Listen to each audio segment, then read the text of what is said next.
Hello, everyone. Welcome back to the Other Choice podcast. I'm your host, Tiffany, and I am excited because we're going to have a very fun conversation today with Emily Kroll, and she is our political director here at Right to Life. Well, hello, and thanks for having me join in this fun little chit-chat. Of course. Thank you for being in this episode with us. Could you tell us a little bit about how you first got involved in the pro-life movement, and was there an experience that really solidified that decision for you? Well, I grew up kind of in the pro-life movement, like pro-life movement adjacent. So my family was pro-life. I grew up being pro-life, but we were never like actively involved in the movement. Yeah, we knew what was going on. Both of my parents are very informed and like to stay on top of the news. So there was always conversation happening. But I didn't really get involved in the movement itself until I was back from being overseas. I was on the mission field for a couple of years, and I came back to the United States, and I will admit I didn't really want to be back in the United States at that time. I wanted to be back over in Southeast Asia, specifically teaching English. And I was kind of looking around and trying to determine, what's my mission going to be here in the United States? And through a few circumstances and a pandemic and being stranded in Alaska, and there's a lot of weirdness that happened there. I ended up coming to work in the education department here at Right to Life of Michigan. And 5 years later, I'm still here. So it really was, I was always pro-life. And then it was just a natural progression of wanting to have my work mean something more than just going to get a paycheck. I want to be a part of something. I want to be serving people and working towards good causes. And so it was just a natural fit for me to kind of slide in to actually working actively in the pro-life movement. That was a great answer, and I love how you explained how you got involved in the pro-life movement. I would say for me, especially in college, I had a lot of experiences that really challenged me to be able to defend my opinions on the pro-life movement, and I got to write a lot of papers and things, and I wasn't really actively involved in the movement until I joined here at Right to Life. And that's what happens, isn't it? You grow up in a certain environment, your family has certain beliefs, the people around you tend to have similar beliefs, but then when you get out of that protective bubble, you're out in the world. Predominantly, this happens for the first time really at college. Yeah. I mean, we all went through it, and it's when your beliefs are really tested. Mm-hmm. And it's where the very Michigan expression, where the rubber meets the road, but we live in Michigan, so there's potholes, you know. You're swerving, you're dodging. Occasionally, some people, they fall in that pothole and they don't make it through. But if you really stick to your beliefs and you test them and you practice it instead of just dodging at the first bit of opposition, which we know in our education system, there's a lot of opposition, then it becomes not just this thing that I believe, but it's changes the way you view the world and how you view people, and really set your life on a course of, I am going to stand in the gap to protect people, and not just unborn children. I know it's the pro-life movement. A lot of people talk about the unborn children, but also the women who were carrying those children. Like, look what happened in Michigan after 2023. I mean, they repealed a bunch of laws. They got rid of clinic licensing and regulations, and serious complications go up by 38% in a year. Yeah. That's insane. Like, I don't know why more people aren't talking about this. There are women today actively being harmed by the policies of radical abortion proponents. Mm-hmm. And for some reason, the women are just forgotten. Like, oh, it's just whatever. We're all about abortion. We don't actually care about the women getting abortions. And it's like, no. Guys, this is a problem, right? Mm-hmm. That's why we're here. Yes, and not even just the women. It's the families around the women as well who are also being affected by their decisions. And we need to get out as much as we can. I will always remember my first phone call that I got from a young man who his girlfriend was pregnant, and he was begging. It's like, she's gonna abort the baby, and he's begging, he wanted to keep his child, and he's crying on the phone, begging for some sort of help. Is there some legal recourse? Well, no, a father has no right to his unborn child in our current legal system. Resources, like, you can point to resources, but it's everybody is affected. Getting calls from fathers, from grandparents, and it's heartbreaking to see how it affects not just the unborn child, not just the woman, but everyone around them. Well, on a slightly happier note, and on a little bit more of a fun note. Got a little sad there for a second there. We have a fun question. If your leadership style were a movie or a specific character, like a TV character, what would it be? And is there a specific scene from that movie or show that really depicts your leadership? Oh my goodness. That's so wow. I'm actually a little bit stumped by this question. So a specific, like a movie. Yeah. I mean, obviously we're gonna use a series, because in my book they're all one, and it's one book. So The Lord of the Rings, right? The persevering through adversity, all the small little actions that lead you up to being able to be in a position of victory, and how it's the relationships that you build with the people around you. That's going to be the test of whether you succeed or fail. When the going gets tough, the tough get going. And if you don't have the relationships built with the tough people, you're not going anywhere. Yeah. So obviously that. But a specific character from that? Yeah. I don't know. I want to be realistic here, knowing myself. In my head, and my friends are laughing in my head, in my mind as I'm saying this, maybe, like, I know who I would want to be like. Everybody wants to be like the Aragorn character. I can't be the Aragorn character. I'm just going to put it out there. That's not me. I'm very much, I like to support from the background kind of person in a lot of ways, but not to the point of invisibility. So I'm not like an Elrond, one. Okay, Elrond's a cool dude, and I'm gonna really nerd out for a second here. Okay, what he does in the Second Age is incredible. But there's my very nerd out moment. But a specific character from them, part in my head, I'm laughing. I'm like, well, I'm obviously like Pippin, fool of a toque. But I don't know. I honestly don't know the answer to that question. In my head, I'm like Gimli sprinting through Moria, like, just like, let's go, guys! That's kind of your personality. She, like, is the driving force behind. Yeah, it's just like, we don't stop. We just keep, we dwarves are natural sprinters, and we'll leave it at that. Okay. You know what's really funny is you're explaining all this, and you know who all these characters are. I have never actually watched. Oh, it's so sad to me. I've never watched Lord of the Rings, so I don't know anybody who you're referring to. I'm so sad. We will have to give you an education into one of the greatest stories ever told. Gotcha. I'm glad you sound very educated on it, though. And, like, you know what you're talking about. Educated, I'm sure you do. Or a nerd. Like, it's the same thing. It's the same difference. You know? Same. It's fine. We talk about entertainment and a lot of, like, trending stuff, like, specifically us, we do. This is in the true. office. This is true. You gotta stay on top of what's happening in the world. And for me specifically, as a political director, Andrew Breitbart said that politics are downstream from culture. Yeah. The reality is, it's like a reciprocal, circular relationship. Culture drives politics, but politics drives culture almost to an equal degree. So I like to pay a lot of attention to what's going on culturally. Yeah.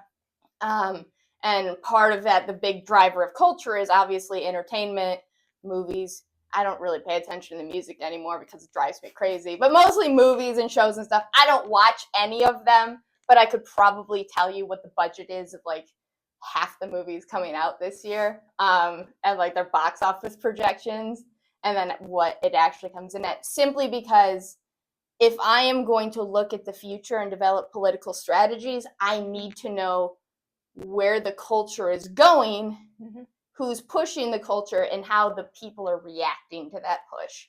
So we talk about entertainment and trending news stories all the time. We do. When the political tensions are really high, what is a daily or weekly routine or habit that you have that helps you stay focused during all of that?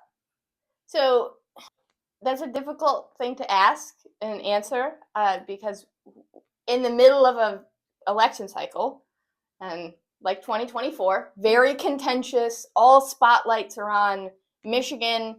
Predominantly all spotlights are on Michigan in the context of the pro-life movement and pro-life candidates and policies. And so honestly, in the middle of the heat of the election, I don't think I'm trying to remember. It's all you know how when you go through a really intense period and you're just go the whole time, and then you try to look back and you can pick out the major things that happened, but the day-to-day is kind of just a blur. That's major election years for me. So it's what was, as a general rule, both in and outside of an election cycle or an election year, one thing that I like to do is I always start my morning reading the news. I grab my cup of coffee and I sit there and I read the news that came through in the last 5 or 6 hours I was asleep. And then in the evening before bed, and it doesn't matter if it's way late and way past when I should have gone to bed or a more reasonable hour, I always try to read. Usually I will either read my Bible, which I should do more often, or just a novel for at least an hour before I go to bed to kind of just, and for me it's reading is just a relaxing thing for me to do. Yeah. It doesn't matter so much what the content is. The trick is then telling my brain to turn off and go to bed. But I do that to kind of keep focused and, talk to your family, get outside, touch grass. Yeah. Do some jarring, make pickles and jams and everything like that to just kind of remember this is temporary. Yeah. And there is life to live, no matter what happens at the end of this thing. Gotcha. I can tell you what keeps her refocused in the office. I stop by her office and then we talk about entertainment. That's true. That's what we do. Everyone needs a little brain break now and then. Oh, yeah. And sometimes something happens online. Yeah. Very recently, there was a Coldplay concert. Yes. And if you've been paying attention online, you know exactly what I'm talking about. Where it just breaks through. Yeah. And everyone has to talk about it. Yeah. So. Yep. Good times. Yeah. Not for them, but good times. Yeah. In general, it's pretty good.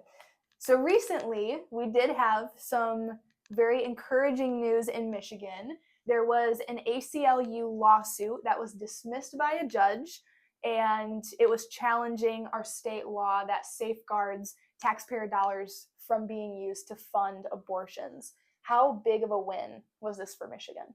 It was a big win. I would argue it probably shouldn't have been as big of a win because it's common sense of taxpayers shouldn't be forced to pay for elective abortions. And that's what we're talking about here specifically. So Michigan currently has a law that had bipartisan support in the legislature, was a ballot proposal, had a majority of Michigan voters in the late 80s. There was no contention of pretty much everyone agreed in the legislature, the voters, we don't want our tax dollars paying for elective abortions through Medicaid. So Medicaid will pay for situations where the life of the mother is at risk, and it will also cover abortions due to rape and incest. Those exceptions have been in the law since the beginning. But these are what we call elective abortions, what the law was specifically about. So there's no health issue, there's no circumstantial issue, and it's just a choice. Then the law said tax-funded Medicaid dollars cannot pay for those procedures. And the ACLU didn't like that. They've been talking about getting rid of it and challenging it for a while. There was actually, in 2023, the original package of bills that were the reproductive health, air quotes, the repeal of that law was in there. And it did not pass, and it was not signed by the governor, this Medicaid part specifically, because there was one Democrat from Detroit who said, no, my constituents do not want their tax dollars paying for someone else's abortion. So when that method failed of pushing it through at that time, radical pro-abortion controlled legislature, ACLU decided to sue and say that this law is unconstitutional. And the judge read the case and said, ACLU, you don't have standing here, and dismissed it. And so it's a big win, but at the same time, it's pretty common sense. So It just shows where we are, where don't let anyone tell you that abortion, like what the abortion proponents are pushing legislatively and in the courts, don't let them tell you it's just about a woman's right to have an abortion. Mm-hmm. They have a radical agenda that wants taxpayers to fund it. They don't want parents to have the right to make decisions for their minor children, so parental consent. Governor Whitmer talked about in March of 2024 on public radio. She said she wanted that law repealed. Oh, goodness. Crazy. And like, I could go on and on and on about the radical policy positions that are just completely out of step with not just the American public, but the Michigan public. And obviously that was proved at the ballot box last year. So one last question. This is also going to be, in my opinion, it's a fun question. If you, as political director of Right to Life of Michigan, if you could take one historical figure and take them and drop them in today's popular culture, who would it be, and how do you think they would fit in, or would they not? I mean, by definition, anyone that you have plucked from the past and drop in the modern era is going to be in a bit of trouble. Like, can you imagine picking someone from the 14th century when, like, there's no motors? Yeah. And you hand them a smartphone? Like, what? They're still using scribes, okay? Yeah. Like, it would be like Marty McFly jumping into 2015. Like, but worse. Way worse. Yeah. Because I used to, for them, I have to write out a message by hand, roll it up, hand it to a guy who's going to get on a horse and ride to the next guy who's going to get on a horse, who gives it to the next guy, and hand delivers this thing to be read. And then all of a sudden you pull out a smartphone. It's like, I'm going to send a message to someone on the other side of the world, which, remember, what was going on in the world is that, like, the whole continents thing and lots of exploration had not yet happened. Yep. And it's like, I'm just going to send this message to someone who's going to instantly get it on the other side of the world. Insane.